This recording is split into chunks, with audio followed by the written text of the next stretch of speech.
Aujourd'hui, j'ai envie de vous parler de la notion du temps, puisque c'est un sujet avec lequel intérieurement on se bagarre beaucoup. Le temps qui passe, manquer de temps, c'était mieux avant, comment ce sera après. Et dans l'actualité, là, on voit bien qu'on est encore plus sollicité à cet endroit-là. Notre mental émotionnel est très pris par cette énergie. Et là aussi, il y a un espace dans lequel on peut reprendre de la liberté en y mettant justement, encore une fois, un peu plus de conscience.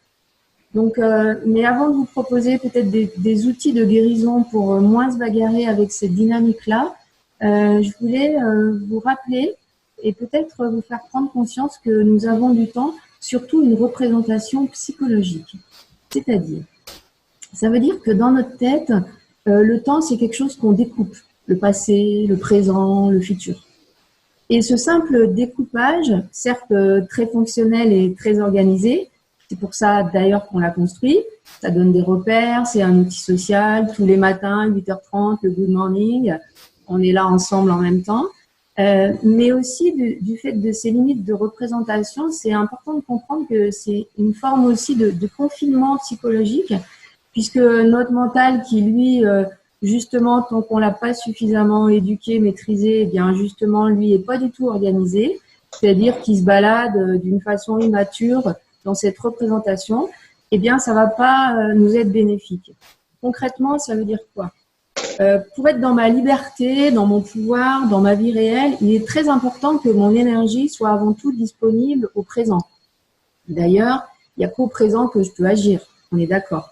Or, que fait un mental pas bien maîtrisé? Eh ben, il se balade, un coup dans le passé, un coup dans le futur. Et là, bien sûr, il rencontre deux grands écueils. Le premier, c'est que le passé n'existe plus. Et le deuxième, c'est que le futur n'existe pas encore. Waouh, donc c'est assez ingérable en fait pour lui, car cet espace qui n'est plus accessible, ça crée comme un vide, qui fait tomber le mental, on pourrait dire, dans un trou.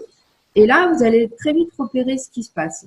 Ce trou du passé terminé, on va dire, eh bien, c'est plutôt l'énergie de la dépression, de la perte. Et par contre, s'il cherche trop en avant son énergie, ben là, il tombe dans le trou du futur, dirons-nous, qui est le trou plus de l'anxiété, du stress. Et nous sommes tous par tempérament, c'est comme ça, je dirais plutôt portés soit à trop pencher en avant, soit à trop pencher en arrière. Donc, avant de corriger tout cela, j'avais juste envie de vous parler de ça ce matin, peut-être pour que chacun déjà essaye de repérer un peu sa tendance.